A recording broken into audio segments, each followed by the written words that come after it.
UFO 50 was not what I was expecting, even after knowing the stellar team behind the project, and hearing that the games within were much bigger than little party titles or mini adventures like everyone had assumed. I still didn't really believe it, because to actually make 50 standalone indie experiences and release them together in a single pack for $25 would be legitimately crazy, right?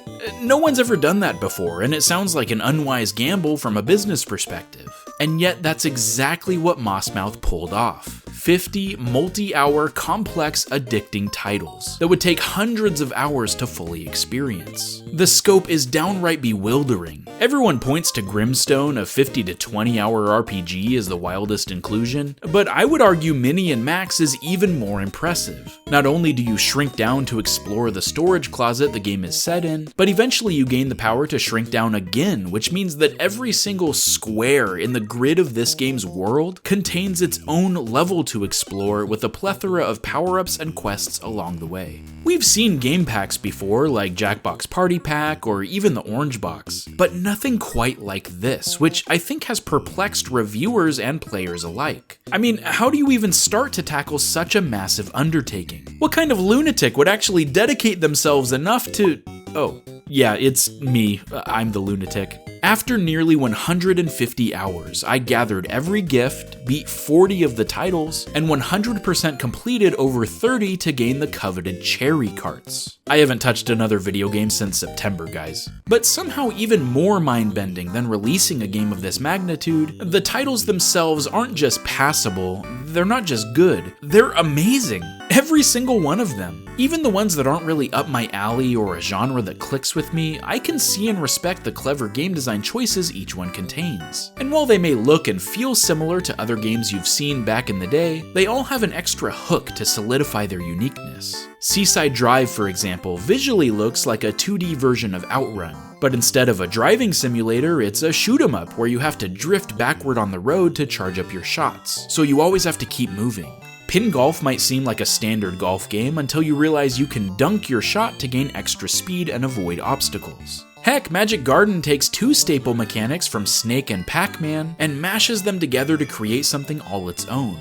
And even the few that don't have a twist like this are really well made and distinctive, like Porgy, an undersea exploration game where finding fuel tanks expands your ability to go deeper. Or Night Manor, a point-and-click horror game with an atmosphere so potent it could rival any other game released in 2024. Check it out, your cursor shakes in fear every time you encounter the monster, so it's harder to click the doors and escape. Talk about limitations breeding creativity. No title feels like another, and there isn't a simple Mario clone or Zelda-like to be found here. They all take some previous inspirations and run wild with them.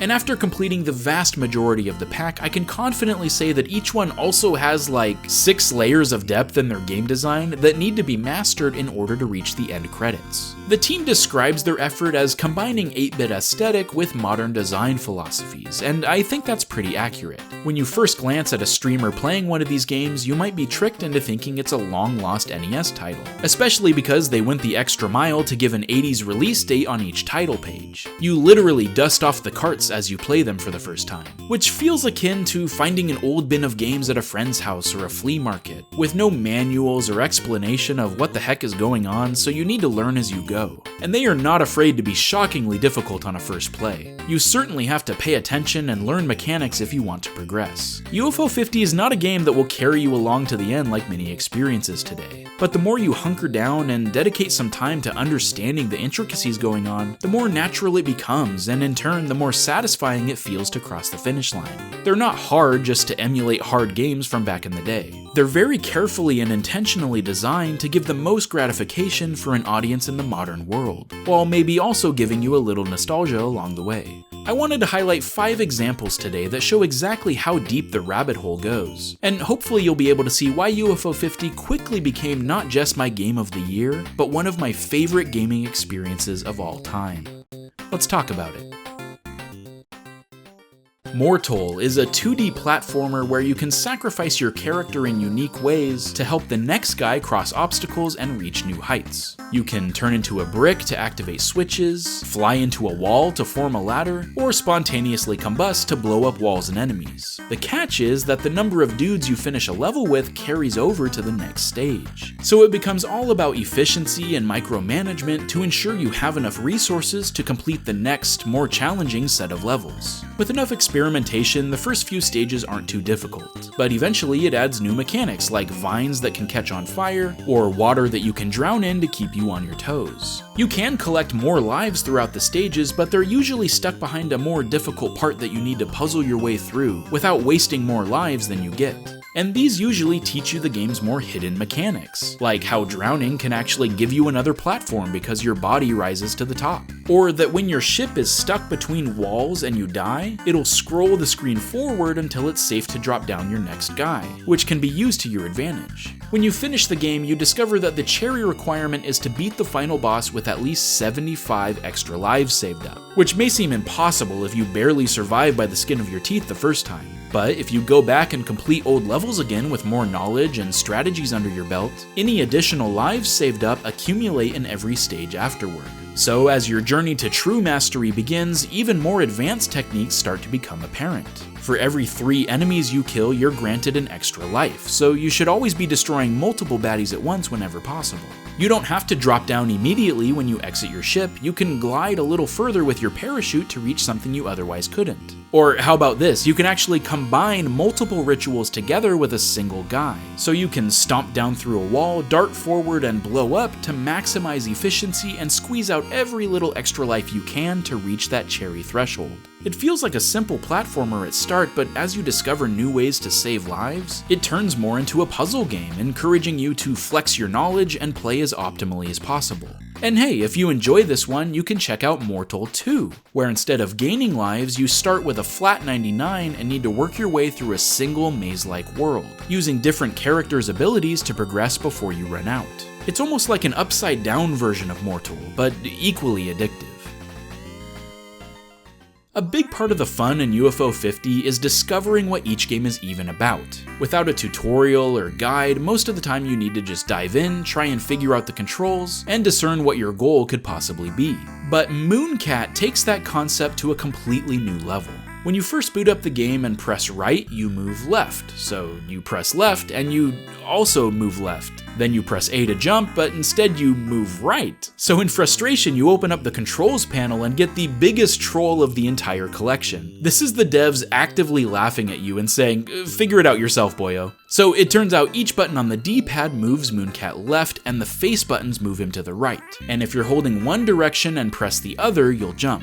Press it again in the air and you do a little slam downward that can go through floors. It's so counterintuitive that it ends up feeling like learning how to play a platformer for the first time again. Something I never thought would be possible as someone who's ingrained so much muscle memory from hundreds of other games. It's hilarious how disorienting it feels. A simple task like getting over an enemy now takes Herculean focus and remembering the right button for the job. In a lot of ways, this is what UFO 50 is all about. Everything about the game is bizarre and foreign, including the playable character, and the only way to come to grips with it is to experiment.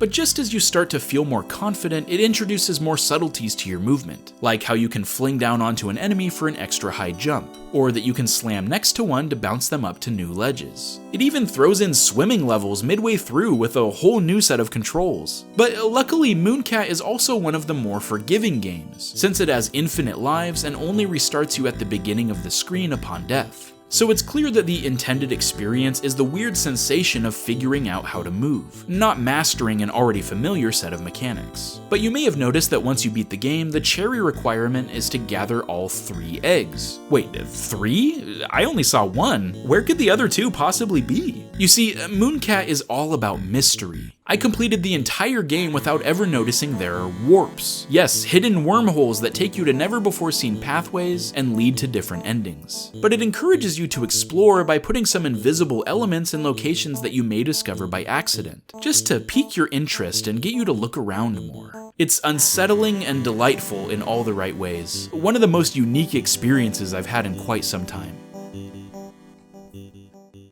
On paper, it feels like I shouldn't enjoy a concept such as Party House, but it quickly became one of my favorites and easily one of the most addictive. Your goal is to throw the best party you can over the course of 25 days, and you win by having 4 guests that reward a gold star. But those cost popularity points to add them to your Rolodex, so you need to invite other interesting people to increase your popularity. Sounds easy enough, but when you start out, your house is small, so you need money to expand and hold more people. But look out, some guests bring trouble, and if you get 3 troublemakers in the same party, the cops show up to shut things down and you don't get any rewards. A wasted night of progress. It's basically like Press Your Luck, that old game show where you don't want any whammies. Troublemakers can give you big rewards, but the risk is worrisome, so you can also add guests with special abilities, like white flags to lower your trouble by 1, bouncers to kick out unwanted guests, or a spy to peek ahead at who may be coming in before you finalize the selection. But other guests synergize with troublemakers, like bartenders who give extra money based on your trouble level, or comedians who yield more results if there's a full house. There are so many combinations and specialties at your disposal that the strategy can go countless different ways, but the general vibe is to get a lot of money up front so you can increase your capacity, and then stockpile into popularity to afford those starred guests and win the day.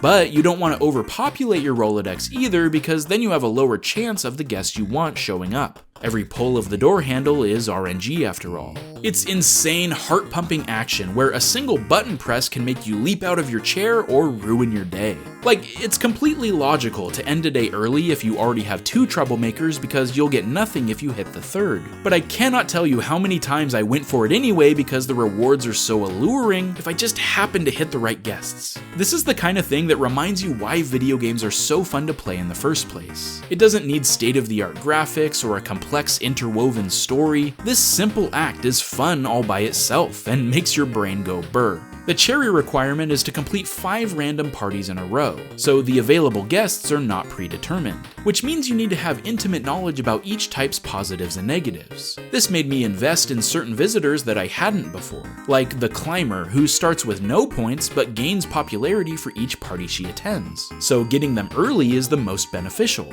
Or the Magician that swaps non-starred and starred guests, useless when you're starting out but can be a lifesaver near the end to ensure a victory.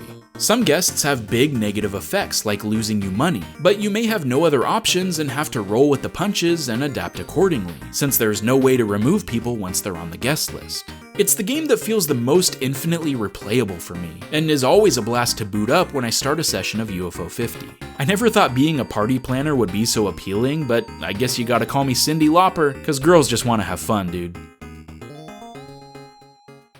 Rail Heist might be the most impressive entry I've played from a game design perspective, because of the near endless ways you can approach each situation. You play as a cowboy trying to steal the cash of a guarded train car and escape via horseback without dying. Everything else, in terms of how you complete that objective, is up to you. You can stealth your way through undetected, kill every deputy you come across, or use the boxes, chickens, and railguns in clever ways to distract your foes. It's essentially an immersive sim pretending to be a game released in 1987. While it may look primitive, each baddie has pretty intelligent AI, and will shoot you from across an entire train length if you enter their line of sight. Experimentation is the name of the game here. You may die a dozen times in each scenario, but that's part of the learning cycle. Eventually you'll discover cheeky tricks, like how every wall is destructible so you can break your way into a room undetected, or even just remove the floor underneath a troublesome guard if he's in the critical path. Once an enemy fires their gun, they have to reload before shooting again, so you can lure a shot with a chicken and then go in for the kill without fear of retaliation. Or in true Solid Snake fashion, you can hide in boxes to avoid detection. You gain stars based on how you completed a mission, one for leaving all enemies alive, one for finishing under a time constraint, and one for killing them all. So if you're going for the cherry, you need to approach each job differently, understand all the options available to you, and be prepared to wing it when your plan goes awry. There are several things I didn't discover until many hours into the game, like that you can block guards from climbing ladders by putting a box on top, or that if you stand in specific spots, you can incapacitate an enemy before they have a chance to respond with an attack of their own. Each stage feels like putting a puzzle together piece by piece, and once you pull off the finished product of a perfect heist, man, there's nothing else quite like it. There are a lot of games in UFO 50 that save your progress as you play. They're the ones I would recommend most for people wanting to dive into this title for the first time, because they also tend to be the longest and most satisfying to play in my opinion. You can check out the Epic Play section for ones that utilize a save function. But there's also a ton of games that don't save your place at all and need to be completed in a single go. These arcade-style entries seem to be the ones that are rubbing people the wrong way the most. There's a lot to be said for modern gaming conveniences, training us to expect not to be sent back too far. Otherwise, we have to replay sections we've already bested. And generally speaking, I tend to agree with that sentiment. But there's also some weight to the idea of overcoming an insanely challenging obstacle through repetition, learning, and perseverance that leads to some of the best feelings that video games can offer. They just need to be structured in the right way. My last example isn't a specific title, but rather a design philosophy that I've noticed in several of these beat-in-one-go type games. If you've booted up Velgress, Kick Club, or the Campanella trilogy, you probably noticed that the beginning of these games start out pretty tame. The first world, so to speak, is generally used to teach you mechanics and understand the objective at hand. But once you hit World 2, things really seem to kick it up a notch. I found so many of these to increase in challenge so quickly that I started to speculate that maybe the more you play, you would discover cheat codes that could be used in the in-game terminal to be able to beat them easier. Because at first glance, games like Paint Chase, Rakshasa, and Cyber Owls just seem to be way above my pay grade and would take a master to be able to proceed. And while you can find secret codes, more on that in a minute, it doesn't save your data if you use them. So you have to beat a game legit if you want that shiny gold cart. What's really cool though is that a lot of these codes can be used to practice later parts of a game or test the waters with infinite lives, which was incredibly useful, as some of these titles would have been a real slog to get back through without them. That's the kind of modern design sensibilities that really shine through with a collection like this. They're not afraid to have a tall ask in terms of challenge, but along the way there's lots of little supports and conveniences that totally would not have existed 40 years ago. I remember thinking Ninpek was absolutely brutal on a first play, but then feeling so thankful that they give so many 1-ups if you get a high enough score. So as you get better and better, the games actually become more manageable. And not just because you're memorizing patterns. Rakshasa literally was designed to get easier the less you die. Some enemies don't show up if you keep your death counter at a minimum. But back to the World 2 difficulty jump. It certainly shows you that the game means business and you're gonna have to adapt in order to survive. But I noticed a big chunk of these games actually got easier as you enter World 3 and beyond. It loads a ton of challenge up front so you can develop strategies and learn from your mistakes, and then pushes you toward mastery as you continue. Like saying, see, you can overcome this, so you absolutely are capable of beating the whole thing. Now you just need to put your skills to the test. Kick Club, Campanella 3, Seaside Drive, Elphazar's Hat. All of these games have a big mountain to climb in World 2, but if you make it beyond, it lets you take a breath and focus in before the final challenge. And what's especially crazy about this is that's exactly what Spelunky does too. Derek Yu's former project and the only other game that I've logged more hours in than this one. I remember dying dozens and dozens of times in the jungle. It would feel so demoralizing to finally get past the mines, only to bite the dust a few levels later and have to start all over. But it only takes one victory to reach the ice caves and see that things aren't so bad here. There's way more open space, likely you have some sort of ability to descend without harm, and the music and atmosphere is so much more relaxing.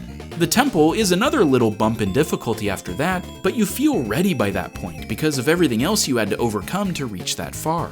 I think that's a very intentional design choice that Derek puts into his games, and it makes sense with these titles that send you all the way back to the beginning upon death. Would you rather die to a really hard boss in World 2 and start again? Or get all the way to World 3 or 4 and have to beat even more levels to get back to where you were last time? If it was a static increase in difficulty every stage, I think it would feel a lot less satisfying because you'd master all the easy stages and have to play them over and over just to have a chance in the late game to make some progress. Instead, here you beat something hard, and then when you're flying blind in a new world, you notice that you're doing really well and may even make it through the next area without taking any deaths. You feel like a boss, and it's partly because you've learned so much and are better prepared to tackle the next area, but also because the challenge is drawn back back just enough, not too much to be mindless, but just a little hair so that you can breathe, regain composure, and lock in till the end. The devs do have your back, it's just done in a way that makes you feel empowered, not like the game is holding your hand. And I can't help but think of what a fine line that must be to get right. It takes a truly talented designer and a lot of playtesting to nail so perfectly. What's so fascinating about UFO 50 is that I could spend entire videos talking about each and every game in the same way. They all have so many nuggets of design wisdom and depth to their mechanics the more you play. In Devolition, you gain a bonus villager if you clear the entire screen of monsters. But by the endgame, there's so little room to place down pieces that it's actually an even better strategy to keep a monster alive sometimes if it'll free up more spaces down the road. Rock On Island is all about keeping your economy high so you can buy more units. So if you put a chicken next to 2 campfires instead of 1, their effects will stack and cook the meat in a single round.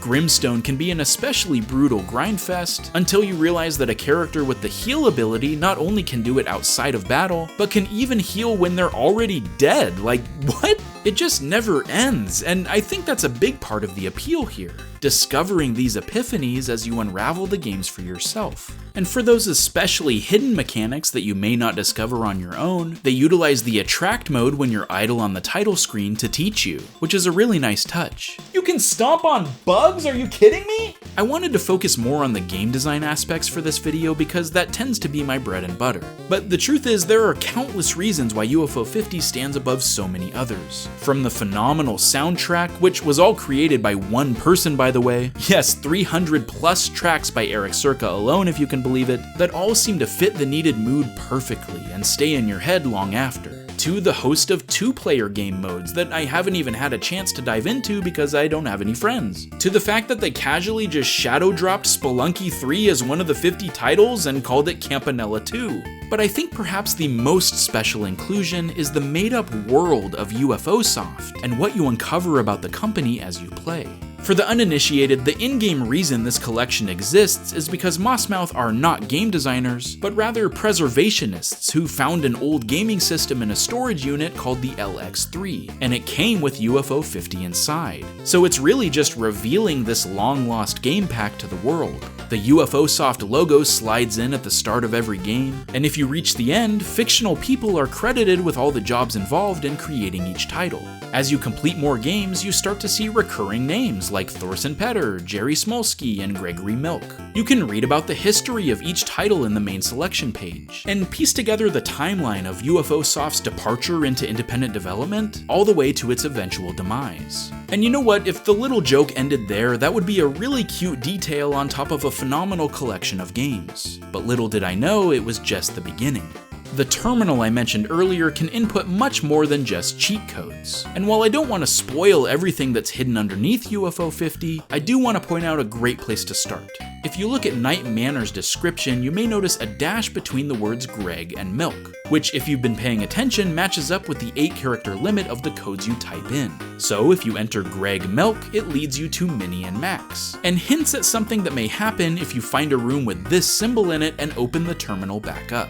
I'll let you discover the rest, but let's just say if you have lots of questions about the lore behind the development team, there are plenty of answers and more game to experience if you dig deep enough. Every little thing is placed with a purpose. Again, this did not need to be included at all, but the fact that it is, well, frankly, is exactly what I've come to expect from Derek Yu. He's the master of hidden secrets, and is another reason why I love Spelunky so much. But this all leads to an entire universe to unpack, not just within the games, but around them. There's cameos to other UFOSoft titles within other games, much like how other developers will give little nods to their past titles as time progresses and their library increases. It all starts to feel very real, and like these actually are games from our childhood. We just forgot about them until this pack became unearthed again. Like, oh bro, you remember Warp Tank? That was my jam! Thorsten Petter's a genius! I think the order of the titles is very intentional as well. You get to see the progression from games with no music and clunky mechanics to slowly introducing cutscenes and new animation techniques, until the final few are even utilizing recorded voice lines and pseudo 3D technology. Plus, starting with Barbuda is like the ultimate power move. I mean, if you play all 50 games in order, you're probably gonna have a bad time, but Barbuda specifically just laughs directly at your face with how intentionally bad it can be. You move unbelievably slow, ceiling tiles fall on you with no warning, if you wait to contemplate, random spikes will kill you. From a meta perspective, its trolls are played for laughs, but it's also eerily accurate to some other experiences from 1982. It lets you know what you might be in for with the rest of the pack, and sets a strong tone as a first impression. But with all 50 games unlocked from the beginning, you never have to stick with just one if it's giving you too much grief. Getting to play UFO 50 at launch has felt like playing games as a kid again, where there weren't any guides readily available and you had to resort to asking around for tips on the playground. Joining the Discord and finding new strategies or secrets on the subreddit has been really gratifying, and exciting to see such a tight-knit community rally behind a unique project of this caliber. If you haven't given it a go yourself, please use this as a final plea to take the plunge. Because there's so many different experiences in such wildly varying genres, you're bound to find at least a handful that will speak to you specifically. And if you're anything like me, even the ones that didn't strike your fancy at first will grow on you as you start to unwrap the care and detail given to each of the titles. And perhaps coolest of all, the way the pack is structured means that you only have to go as deep as you would like. If you're content just playing some casual 2-player tournaments with friends, you can do that. But if you want to cherry every game, the skill ceiling is astronomical. You'll get out exactly what you put into UFO 50. I know that originally the games did start a lot smaller. In interviews, the team said the idea was to make a bunch of titles that wouldn't do well commercially on their own, but to lump them together to make it worthwhile. But ironically, they just kept going and adding more and more, until now we have the equivalent of at least half the games on par with other excellent indies, like Dicey Dungeons, Into the Breach, Downwell, and so on.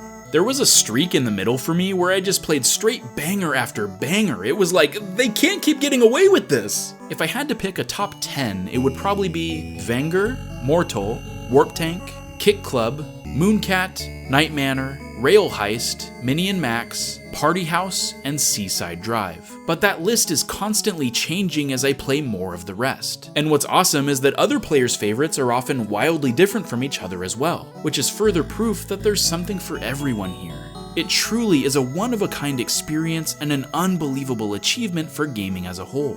I'm not sure if we'll see something else like it for the foreseeable future, and the time I had with it was extremely special to me. All I can really say is thank you, Mossmouth, for the unforgettable ride from start to finish. Thanks for watching another episode of Good Game Design. I'll see you next time. Stay frosty, my friends. Hey, I hope you enjoyed my longest video to date, gushing about a game that I love. But if you still want more, I also made a companion video on my second channel where I reviewed and gave some extended thoughts on all 50 of the titles in UFO 50. Yeah, every single one. So you can find that video here if you're interested. Bye!